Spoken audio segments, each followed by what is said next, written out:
Maïdougouri dans la peur après une série d'attaques menées par des insurgés de Boko Haram mercredi dernier. Des attaques qui ont fait plus de 20 000 morts et 2,7 millions de déplacés depuis 2009, dans ce qui constitue l'une des plus grandes urgences humanitaires au monde.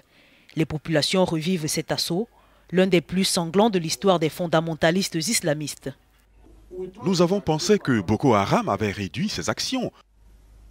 Mais nous ne savions pas qu'ils étaient encore là et nous étions comme... Ils ont pris tout le monde par surprise. Je suis sorti pour faire des courses.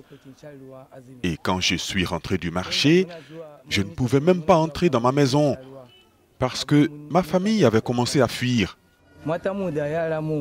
Je les ai rencontrés sur la route, alors j'ai moi-même commencé à courir parce que Boko Haram avait repris et brûlait nos maisons.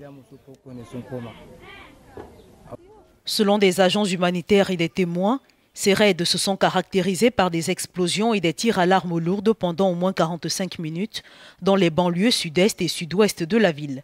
Ils sont intervenus à la veille d'une visite du président par intérim Yemi Osinbajo aux déplacés de Maïdougouri. Leur bravoure et leur attitude ont brisé cette insurrection vicieuse.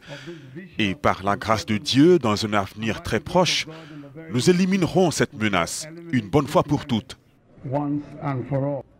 Malgré le succès de l'armée quant à la libération des villes, une grande partie de l'État de Borno reste inaccessible, ce qui entrave les efforts visant à fournir une aide alimentaire à près de 1,5 million de personnes au bord de la famine, selon le programme alimentaire gouvernemental lancé par Yemi Osinbajo.